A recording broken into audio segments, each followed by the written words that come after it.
Nats Chat is brought to you by Walters. Walters' 90-minute bottomless brunch can be added to the purchase of any entree for an additional $20. Bottomless options include mimosas, Bloody Marys, Trulies, and Bud Lights. Walk on over to Walters for Game 6 of the Stanley Cup Finals. Puck drops at 8 p.m. on Sunday night. So the Rangers will have the go-ahead run at first base with one out in the last of the sixth inning for Jonah Heim, who's looking into the Nationals' dugout, and he is seeing Davey Martinez emerge from that dugout to make a pitching change. So Paolo Espino pitches very, very well over the first 5 innings. He gives us a homer in the 6th inning, surrendering a very slim lead. He'll depart a 1-1 game. Here's the pitch. Bell swings, hits it toward the middle, and on through in the right center, a base hit. Soto around third, coming home. Up with the ball, Garcia, but this time, no chance to make a throw to the plate. He gets it into second base. Josh Bell grounds one through the infield, past the diving Semien. Josh Bell with another hit, his third of the game. A triple, a double, a single. Now the Nationals take the lead 2-1. And welcome to Nats Chat for Saturday, June 25th, 2022, along with MASNsports.com Nationals insider Mark Zuckerman, who was at Globe Life Field in Arlington, Texas. I'm Al Galdi, host of the Al Galdi podcast. Make it 3 wins in 4 games for the Nats. Make it 4 impressive outings for Nats starting pitchers over the Nats' last 5 games. A 2-1 win at the Texas Rangers on Friday night in Game 1 of a 3-game series, and in the first game for the Nats at the Rangers since June 2005, not since the first season of the Nats in D.C., had we had the Nats playing a game at the Rangers. Another impressive outing for our guy, the secret weapon, Paolo Espino. An impressive game for Texas native Josh Bell. Another big hit for Luis Garcia. Good game for the Nats bullpen. Nats get to 26-47 on the season. Mark, Friday night was a nice night for the Nats. It almost was a disastrous night, Al, the way the 9th inning in particular went. Tanner Rainey had to pitch his way out of it. But thankfully he did, because there was so much else good going on in this game that it really would have been a shame to have that go to waste. Paolo Espino, outstanding. And look, we wondered all along, he's pitching in low leverage spots. Will that translate if he gets to pitch in more situations of consequence? Well, yes, it is translating. He has been outstanding and doing everything they could ask of him. And the lineup made the most of what opportunities they had. There were chances they could have done more, but they got the hits when they needed them, especially Juan Soto and Josh Bell in the 8th to give them the go-ahead run. The rest of the bullpen was really good. This was a solid win all around. It was nice to see them rewarded for it with actually getting the W and not blowing it there at the end. The website is natschatpodcast.square.site. If you have not gotten the Secret Weapon t-shirt by now, I don't know what to tell you, man, okay? The Secret Weapon is rolling, and he's rolling in a way that you could argue he never rolled last season when he rolled quite well. And to what you just raised, you know, the phenomenon that was going on of him not being used in anything other than these extreme low-leverage spots, Paolo right now is making Davey Martinez look bad, you know, and Davey probably doesn't mind it, but Paolo right now is making Davey look awfully foolish for having relegated Paolo to pitching in nothing but, you know, blowout games. Paolo Espino, who, at least for now, is part of this Nats rotation. I guess we'll see if this continues. Another good outing here on Friday night. Paolo in this 2-1 win at the Rangers, 1 run in 5 1/3 innings. He gave up 6 hits, a homer, and 5 singles, 3 strikeouts versus 1 walk, 89 pitches, 58 strikes versus 31 balls. The Paolo Espino ERA for the season is down to 2.21. That's 2.21 over 40 2/3 innings over 23 games, including 3 starts. I loved what he said to you guys after the game. He's not concerned about the ERA right now. He'd like it to be around 2 at the end of the season. Maybe 1, he said. Here's Paolo getting chesty, flirting with the notion of an ERA of 1 by the end of the season. I love it. Well, and it's perfect because the way he says it, if anybody else says that, you're like, oh my God, who is this guy? How cocky are you? The way he says it, it's so genuine. He's just so genuinely excited to have this opportunity and to pitch as well as he is that he can't help himself. He just says it. There's no cockiness in it at all. And I love it. It was such a great quote. I'm glad you picked up on it. What impressed me so much in this game is, look, we know he doesn't overpower you. Okay, that's not his game. but he was freezing some really good hitters with fastballs that don't even hit 90 miles an hour. And it's such a brilliant job of pitching. He's getting ahead sometimes with breaking balls, and he's throwing a steady stream of curveball, slider, changeup, whatever it is. And everybody knows the scouting report on him, that's what he's probably going to go to for outs. And then he sneaks in a fastball with 2 strikes. He got Nathaniel Loud looking at 88 miles an hour right over the plate. He got Marcus Semien, a really good hitter, looking at 89 over the plate the 3rd time that he faced him in the game. That is such smart pitching. And yeah, the radar gun may say 88, 89, but when you're up there looking for something in the 70s, all of a sudden that looks like 95 and you're caught literally frozen, unable to take the bat off your shoulder. It's such a great evidence of how there are many different ways to be a successful pitcher. You don't have to just have power. You don't have to blow guys away. If you're smart enough about it, if you have good command, if you sequence everything well, you can be really effective even with a fastball that doesn't reach 90 miles an hour. Paolo Espino entering Friday had an average four-seam fastball velocity this season per Sports Info Solutions of 89 miles per hour. That is underwhelming, man. And, we talked about this with Stephen Strasburg recently with how down his velocity was for that return game at the major league level. And we were like, boy, it's hard to make a living pitching at 90, 92. Paolo's making a living pitching at 89. Paolo's making a living pitching in the 80s. So you're right. I mean, it can be done. Now, it's not advisable. It's not something you recommend. But if you can do it, more power to you. I mean, this is like a Jamie Moyer type thing where an older guy, you learn how to pitch. And so you don't have to throw 98 to get outs. It's really fun to watch. It's impressive. I mean, the Paolo Espino story by now, I think most people are familiar with it. But, there are bits and pieces to the Paolo legend that I feel like get overlooked. So, we've talked about how he was taken by Cleveland in the 10th round of the 06 draft.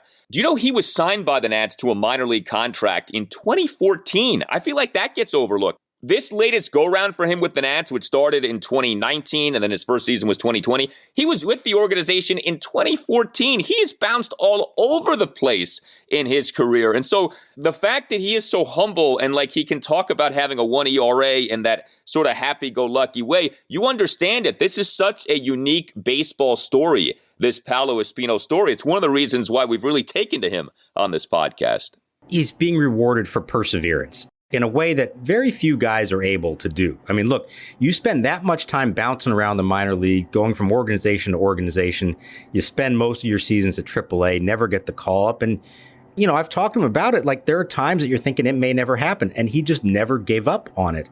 It required a lot of sacrifices from his wife and their family for him to leave them every year to keep chasing this dream. But he is being rewarded for it. And that's why everybody feels so good for him that he has made the most of this. And the man never once complains about anything. Look, if you were that effective, especially on this pitching staff, and all you were coming in to face hitters is in the 8th and 9th innings when trailing by 7-8 runs, it would be very easy to gripe about that. And he never did that once, not publicly, not privately. He appreciated every opportunity he got. He forced the issue, pitching as well as he did, and because of injuries and other things to the rotation, they said, all right, you know what? We need him in the rotation right now. Let's put him in there. And he has just seized this opportunity. And yeah, until they get to a point where they clearly have 5 better options, and they're certainly not there right now, he's here to stay. And it's just a breath of fresh air to see a guy have success like this. I will say Dane Dunning for the Rangers, a former Nats prospect himself, kind of pitched the same way. I think he's lost a lot of velocity over the years. He was throwing about 90 as well and having some success doing it. So as a former crafty right-hander myself, not nearly at this level, of course, I always have a soft spot for those kind of guys because there aren't many of them in baseball. And very often they're not given the opportunity because we pigeonhole them and say, oh, if you're right-handed and you throw less than 90 miles an hour, you must not be any good. If you're left-handed, we'll give you a shot until you're 47 years old. But if you're right-handed, you're not going to get the chance. So I love to see them get that opportunity and certainly make the most of it. You think, too, about all of the different things that have had to happen for Paolo to get this opportunity here this season, even with him pitching well. If Stephen Strasburg is healthy, Paolo's not in the rotation. If Joe Ross is healthy, Paolo's not in the rotation. If Anibal Sanchez doesn't have this cervical neck impingement, Paolo's not in the rotation. There are all of these dominoes that have fallen to set this up here for Paolo to get this shot. if any of those other guys are healthy, Paolo's still in the bullpen, probably still being buried in the bullpen, pitching at the ends of blowouts. And like, he's not allowed to do this. And it's remarkable to me how that can play out. Now, we saw this last year, and then as time went on, Paolo's numbers did worsen. So we'll see if that happens again this season. But this guy, he's not supposed to be doing any of this anyway. So, just, ride it out. For a second consecutive season here, you have this Paolo Espino magical ride that we're all a part of. And I give the guy a lot of credit. So really good job by Paolo Espino on Friday night. Really good job by Josh Bell on Friday night. Boy, was Bell good in this game. So he's from the Dallas area, and it's always kind of funny how a guy playing in his hometown or near his hometown can sort of rise to that occasion. But Bell on Friday night, 3 for 4 with a triple, a double, and an RBI single. And these were impressive hits. Top of the first, a 2-out triple off the right field wall. He, in an at 1-run sixth, a 1-out double to center field on an 0-2 pitch. And then Bell, in an at 1-run eighth, an RBI single off the glove of the Rangers reliever Dennis Santana and up the middle for a 2-1 Nats lead. This was a game in which you got some production. You also had some rough moments. We'll get to those. But you got some production from Bell and Nelson Cruz and Juan Soto, but no one was more productive than Bell. He looked really good on Friday night. Yeah, he was the best of them. It's funny, he said that triple, he didn't actually think he'd hit it that well, and you sort of saw him out of the box, pause, like he just thought it was going to be a flyout. Next thing you know, it's bouncing off the wall and caroming back. It's like, well, I better get on my horses and try for 3 here. And he made it in without a whole lot of trouble. The double, really well struck. And then obviously the single in that situation coming through in the clutch for them. It's something that they as a team have often struggled with. He's been, aside from a little stretch there a month ago or so when it started to cool off, he has really been their most consistent producer, not just in all situations, but in RBI situations. And he's on a nice little run right now. He's 11 for his last 27, batting average back up to 302, OPS kind of quietly, it's back up to 873. And I know people noticed it because they all commented the other day when I put the numbers out there. The first round of All-Star balloting came out, and he's 9th among first basemen in the National League. Now, I'm not saying he should be the starter. I'm not even saying he is an All-Star for sure. He's better than the 9th best first baseman in the National League. Fans need to get on that one and get him up the list a little bit, because that's not a good reflection of just how good he has been this year. Well, you certainly could argue he's the most deserving All-Star on the Nats this season. I mean, there's a case to be made for that for sure. He's been good. He's been really good, and he's either going to get himself a nice fat contract from the Nats, or the Nats are going to get themselves a decent prospect or two for Josh Bell come August 2nd. Are you a law firm partner looking for a better situation for your practice and a blockbuster contract worthy of Juan Soto? If so, you should call Mason Kalfas of Zenith Legal in Washington, D.C. He works with law firms and lawyers on finding the perfect match. No platoons, just superstars. Some lawyers switch firms because of conflict. Some lawyers switch firms for a better platform for their practice. And some lawyers switch firms for more money. You need the Scott Boras of legal headhunters working for you, and that's Mason. Mason will work with you to find a better fit for your practice and ultimately the best deal for you and your entire team. Call him today at 202-486-3535 or check out his website, zenithlegal.com. This is an unprecedented time in the legal market, and many top firms are looking to expand. Call Mason today. Zenith Legal also works with associates and distinguishes itself on personal service. Zenith Legal doesn't just spam resumes out to law firms. Zenith Legal talks to the right people and gets your resume in front of the decision makers who matter. Whether you are a Rainmaker partner or a mid-level associate, give Mason Kalfas at Zenith Legal a call today to accelerate your career. Call today, 202-486-3535. Treat the whole family to a fun night of baseball with the Bethesda Big Train at Shirley Povich Field. Big Train Baseball is the perfect mix of small-town charm and big league talent right here in Bethesda's Cabin John Regional Park. Visit bigtrain.org/tickets to reserve your seats for tonight's game and all other home games throughout July. Here's the pitch. Swinging a drive to right center field. Calhoun chasing. This one's going to get down. It's way back there, and it bounces over the wall into the Rangers bullpen for a double. Bell will score. The Nationals take the lead 1-0 as Luis Garcia comes through with a clutch 2-out hit. Another positive, and then we'll get to some of the nits to pick here. Luis Garcia, another good hit for him in this game on Friday night. Garcia in that's 1-run sixth, a 2-out RBI ground rule double off the right center field warning track to put the Nats up 1-0. Luis Garcia continues to hit, and I think what is impressive about this is that since he got called back up to the majors on June 1st, there's been a steadiness to him as a batter. Fielder different conversation, we get that, but you haven't seen him get a bunch of hits and then go over for 5 games. It feels like every game he's got a hit or 2, maybe 3. Every series we're talking about Luis Garcia having done well. His OPS for the season at the major league level is up to 802, and I saw you note this on Twitter. Look, Juan Soto with runners in scoring position this season, not good. Blew it in another spot on Friday night with that double play. Luis Garcia with runners in scoring position, at least so far here, doing a nice job. He's had some really nice hits here, key hits for the Nats. That's what stands out to me. He's not just compiling hits in meaningless situations. He is coming through in big spots. He's coming through with 2 outs. He's coming through with 2 strikes. And with runners in scoring position, he's 8 for 23. And Juan Soto is 7 for 55. If I had told you that in game 73 of the season, Luis Garcia, who we know didn't make the opening day roster, would have more hits with runners in scoring position than Juan Soto, you never would have believed that. It's a tribute to Garcia, what he's doing, but it also tells you where Soto's real issue has been this year, and not just for a short time, but really over the entirety of the season to date. Yeah, I mean, it speaks to how fluky hitting with runners in scoring position can be, and it's a kind of thing that can go one way for a chunk of the season and then just flip, and that's just how it ends up being. But, of course, it is what it is.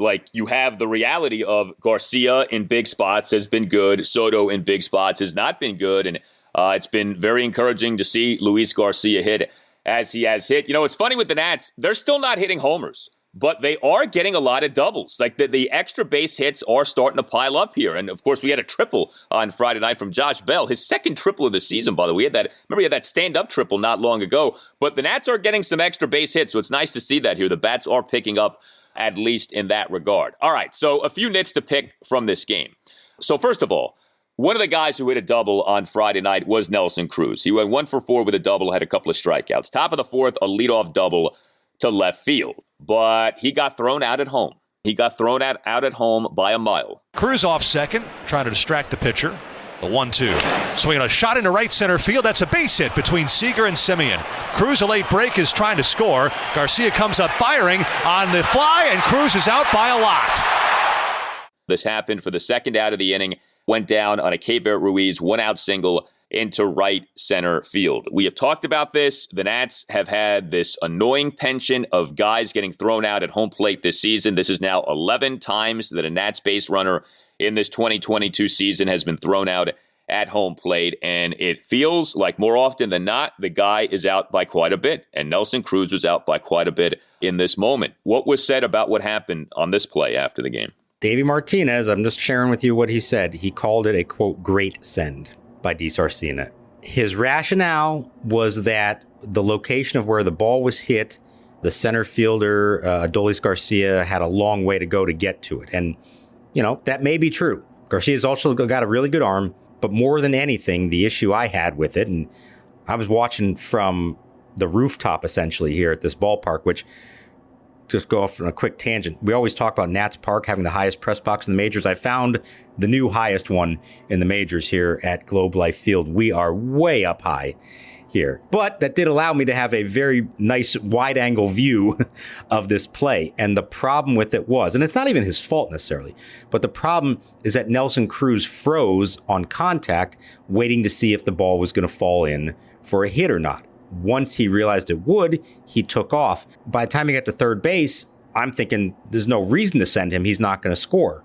DiSarcina waves him around, and he was thrown out very comfortably by Adolis Garcia. So you can say that based on the hit location and where Garcia was positioned and how far he had to run, that's a good send. But to me, a third base coach can't just base it on that. You have to base it on how your runner reacts and what kind of position he's in when it finally comes time to make that call, put up the stop sign, or wave him around. If this was a one-time thing, we would say, okay, you shrug it off. This is the 11th time the Nationals have made an out at home plate. Now, those aren't all wave-arounds by DiSarcina, but they've made 11 outs at the plate this year, which leads the National League, and a good number of them have been on very questionable sends by DiSarcina, and I would say this one was, if not at the top of the list, pretty close to the top of the list for most questionable among them all. It's also, of course, who the runner is. Nelson Cruz, age 41 season, bigger guy, carries a lot of weight. He's listed as being 6'2", 230. He has dealt with an ankle issue this season. He's dealt with some other issues this season. So, yeah, I don't know. I would think that maybe should factor into things. I mean, I know that a guy like Gary DiSarcina has been around, okay? I'm not trying to say that, he's ignorant. I'm sure he puts a lot of thought and time and preparation into this stuff, but the results at this point are not good. And for all of the grief that Bob Henley got for years, I mean, you're now seeing on social media people pining for the return of Bob Henley as a third base coach with what's happening here with Gary DiSarcina. And I brought this up before, but I think it's worth repeating. The numbers back up the Nats having been one of the worst base running teams in the majors this season. The Nats entering Friday 29th out of 30 major league teams in Fangraph's base running runs metric, which is basically this all-encompassing base running metric. By the way, the Rangers were number one, but quantifiably, the Nats have not been good on the base paths this season. And again, I go back to how often are guys out by a lot at home plate and in other instances? I think that's the other thing, too. If it's close, you can maybe sort of kind of argue things. Nelson Cruz was out by 10 feet, it felt like, on that play. And it just did not feel good if you're a Nats fan. And like you said, I had the same thought watching this game. Doesn't it feel like it's always the wrong guys? It's Cruz, it's Bell, it's Yadiel Hernandez.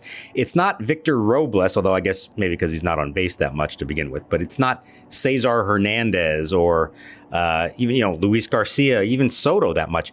It's not the guys you would think have the speed to maybe beat a throw to the plate. It's the big lumbering guys, and especially the 41-year-old DH. I don't know what else to say. It's been noticeable. Obviously, everybody sees it happening. Maybe Davey is just trying to, not throw his third base coach under the bus, especially the fact that he's in his first year after they made some changes there, given previous issues.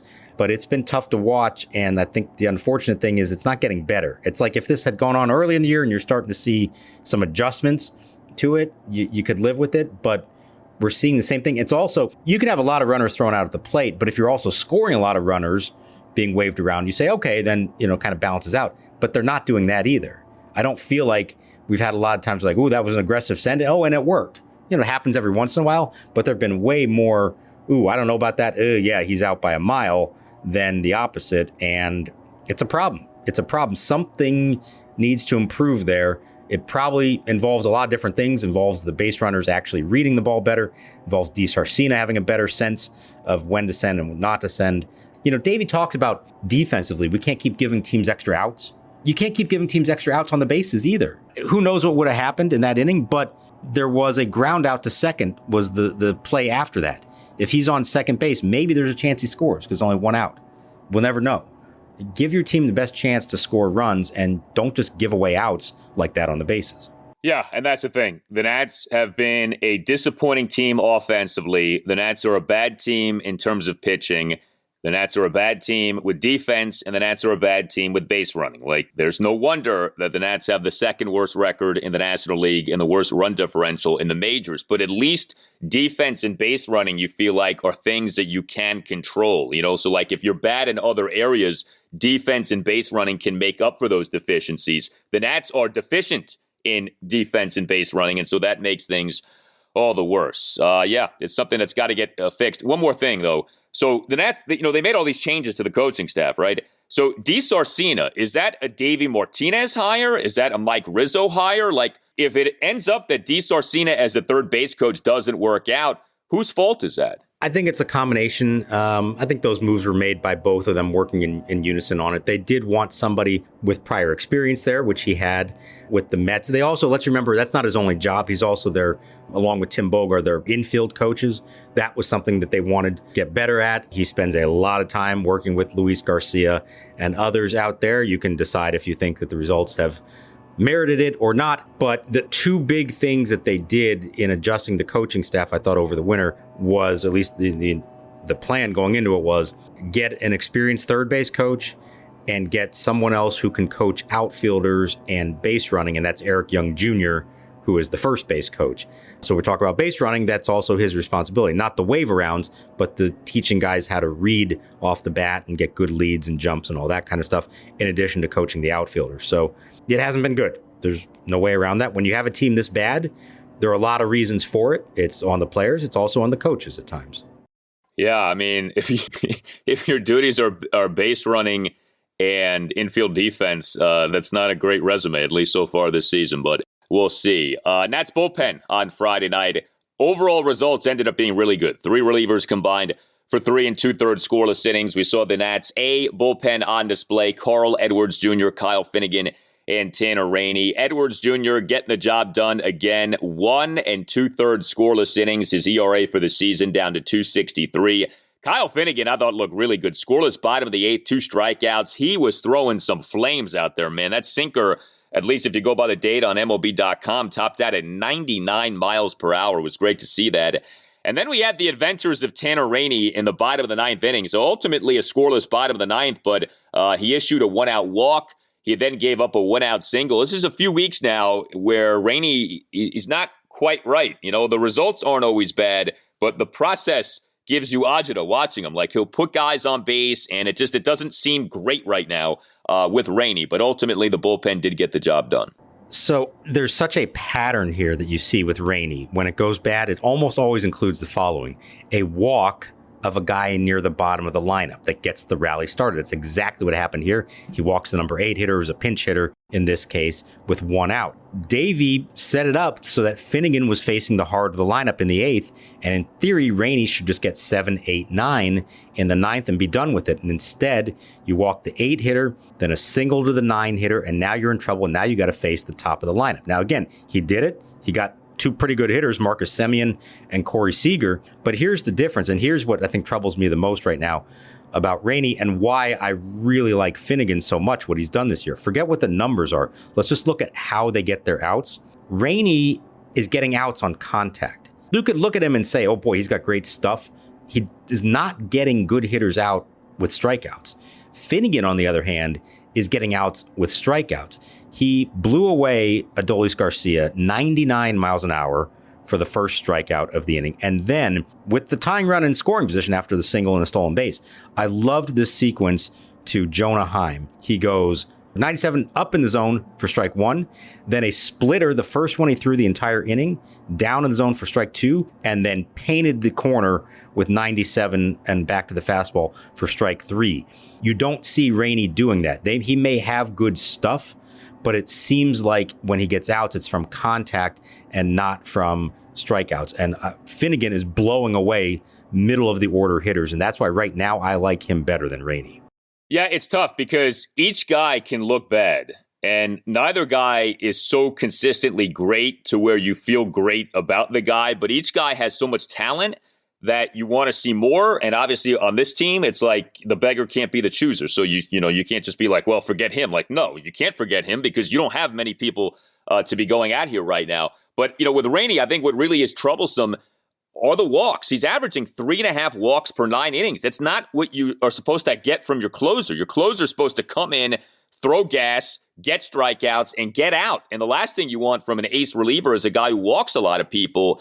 And Rainey does too much of that. And not that it matters so much who the 9th inning guy, who the 8th inning guy is. And if Davey is having Finnegan face the heart of the order over Rainey, then I think that tells you a lot. But I do wonder if at some point we maybe do see that flip and Finnegan becomes the end of game guy as opposed to Rainey, to whatever extent that matters. It's tough. I know we've talked too about, well, should either guy be utilized as a trade chip come August 2nd, or do you hold on to the guy? And I don't think either guy is great enough to where you say you have to keep the guy. I think if one guy gets hot, I don't think you should feel shy about trading him. I'm not saying you got to give him away, and if you don't feel comfortable doing it this year, that's fine. But, each guy, it's like there's talent and there's quality, but you also see hiccups, and you don't ever have that like 2 or 3 month stretch of just excellence. It's not like that with either guy. It's like 2 or 3 good outings and then a bad one, and that's kind of how it's been for each guy this season.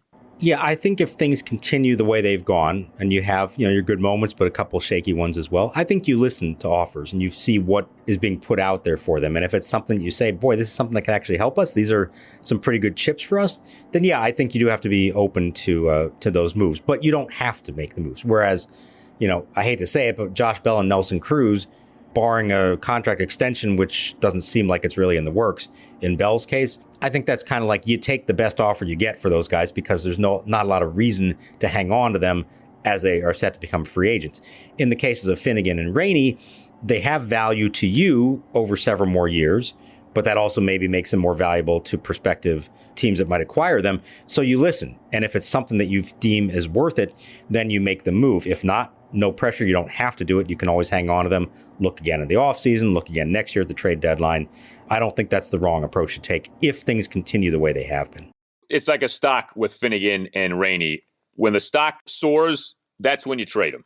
So, and you don't have to do it now. You could do it next year. You could do it in 2 years. But I think if either guy gets hot, that's the reason to trade him, not to keep him, because he probably isn't going to stay at that level. Most of these relievers don't stay at that level. And then with Edwards, I mean, he right now, it's amazing with him. He very much has emerged to me as a trade chip. Like, they should be able to get something for this guy who they signed to a minor league contract back in February. It's pretty remarkable what they continue to get from him. He's become so reliable. You don't even think twice anymore when he comes into the game. I mean, what he did on Friday night, this was a 1+ inning outing, 1 2/3 scoreless. And you don't bat an eye. You're like, yeah, that's kind of what he is right now. He's that good.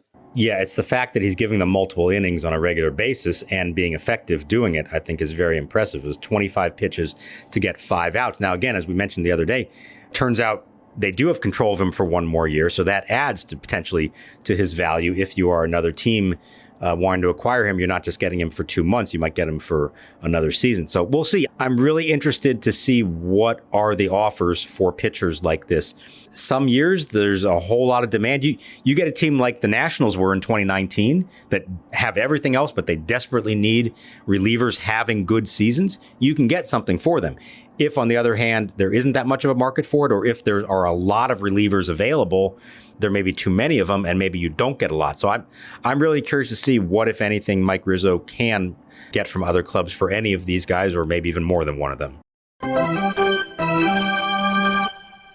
Roaming Rooster, the best fried chicken sandwich in the DMV, is expanding. You've already seen our location by Section 238 at Nationals Park, but now we have recently opened up locations in Pike and Rose in Maryland, and in Virginia, we now have Burke and Chantilly. Locations under construction include Gaithersburg, Crofton, and Manassas. The first 2 listeners to email natschatpodcast at natschatpodcast@gmail.com will receive gift cards at the new Roaming Rooster locations. Well, this crowd fired up. It's loud with the roof closed. Rainey sets. 3-1 pitch. Hit in the air to center field. Robles backing up. Has a play. He waits. It comes down. He makes the one-handed catch. And a Curly W's in the books. All right, also on Friday for the Nats was a Stephen Strasburg update. And I know there probably are some people listening who don't even have an appetite at this point for Stephen Strasburg updates, because it's like we're starting from level 0, it feels like, with what happened with him. But it is significant where we're at with Stephen Strasburg. So much as was the case a few months ago as he was coming back from the thoracic outlet syndrome, there is a sort of deliberate, slow, methodical pace to this latest recovery here. We're not getting a lot of updates. Just to reset the timeline, Strasburg made his lone major league start this season on June 9th.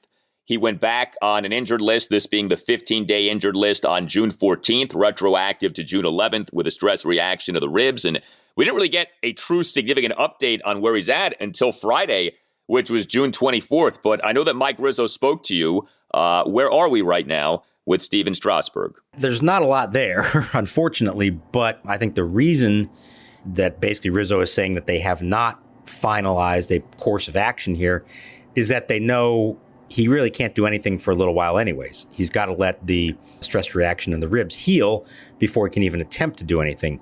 So I guess they're saying, I'll take it to mean it's not like they've found anything else in these follow-up exams. I don't think anybody is saying, well, he needs surgery again anytime soon. Let's let this injury heal and then devise a plan to try to ease him back along and see where that takes us and whenever that might be. So on one hand, maybe that's a little encouraging. I don't know. But, the takeaway I have from all this is he's not pitching anytime soon. I don't want to say he's out for the year, although I think we can probably read between the lines and realize just how much time that would take and what the effort would have to be to get him back out there this season. They're certainly not in a rush at the moment to devise a rehab plan because they know first and foremost, he's got to heal up and let this thing get better before they can even take that next step. So not great news, obviously, but I guess at the moment there isn't a definitive, well, this happened and we need to do this and therefore he's out for this amount of time. So I haven't brought this up previously just because, again, I don't know that there's a lot of appetite these days for Strasburg talk, but I want to bring this up now. So John Heyman, the MLB insider, writes for the New York Post, is known to be tight with Strasburg's agent, Scott Boras. Heyman, in a report on June 16th, said, Nationals fear Stephen Strasburg seeing thoracic outlet syndrome recurrence, which that right there might slam the door shut on his career if he had another occurrence here of thoracic outlet syndrome. Have you heard that there is a fear that he has TOS again, or have you not heard that, and is that just something Heyman had and nobody else has brought up?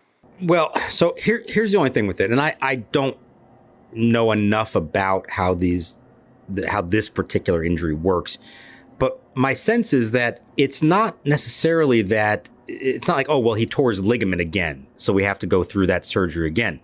I think it's a condition more than anything that they decided to give him the surgery to try to heal it last time. And what the Nationals have said is that the stress reaction he had occur to him is in all likelihood connected to or related to thoracic outlet syndrome that he had last year. I don't know that that's the kind of thing that like you're just cured from it. It's like you have the syndrome and then you have to decide what you're going to do about it. So when Heyman reports that, I don't know that that's like a new injury or that requires the same surgery that he had last year. I think it might just be him interpreting this in a different way than we are, which is, yeah, what he's dealing with is related to what he's been dealing with all along. And now they have to figure out how they're going to deal with that.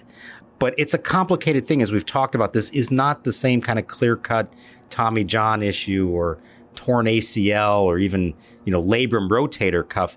It's a more nebulous thing that I don't know that you ever totally get over it. You have this condition in you from the repetitive use over all the years, and doctors have tried to come up with some ways of alleviating it, but it's not necessarily a cure for it. And it's not like, oh, we're putting a new ligament in your elbow and now you're good to go again until that one tears. So I think it might just be a misinterpretation or different interpretation of what we're already seeing and hearing ourselves.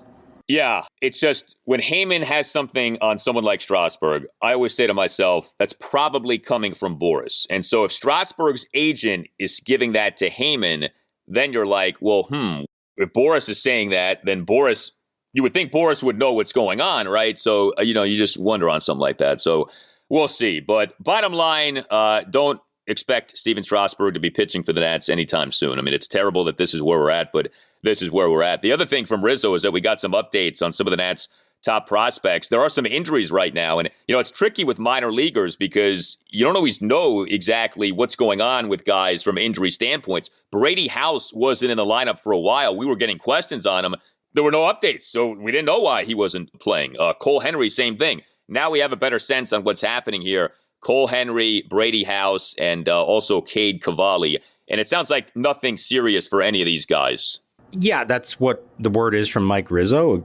Take it for what you want, and we'll see when they're back playing again and how they look. Let's do the pitchers first. In Cole Henry's case, had some shoulder soreness, so they shut him down. Now, what Rizzo is saying, And I do think there's a larger discussion here, and I think it's interesting. He is saying that organizationally, they are trying to make an effort to give all of their young pitchers a break at some point during the season.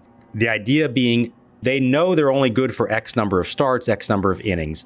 And in the past, maybe they would have had them pitch all the way through and then shut them down at the end. And now they've kind of shifted their mindset on this and saying, we're going to look for some opportunities to give them a break along the way.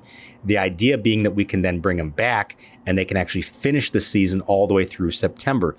That may be better for their development ultimately as big leaguers to be used to pitching in September and have that kind of workload. So in Henry's case, they basically decided, let's do that right now with him because he's dealing with, what sounds like a fairly minor shoulder soreness thing. In Cavalli's case, he hasn't reported any physical problems. So they also are just saying, hey, you're at about that point in the season. Let's give him a break as well. The idea would be they're both back within a couple of weeks. And I think you can also interpret that as Rizzo kind of saying, we want to save up some innings from them because we think they're going to pitch innings in the big leagues before the season is over. So maybe that's a sign that he intends to have both guys up here before it's all said and done. Now, in Henry's case, we were curious, could that happen August, September? In Cavalli's case, we were thinking we might be pretty close to him coming up. That might push that back.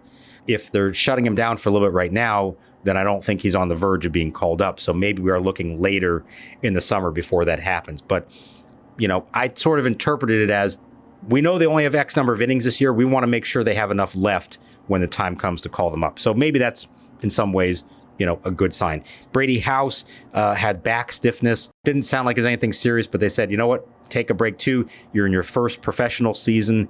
There's no reason to overextend this. Let him take 7 to 10 days off and then put him back out there. We'll see. He's played pretty well in Fredericksburg, but again, he's 19 years old, never played a full minor league season before, so they're going to be careful with all these guys.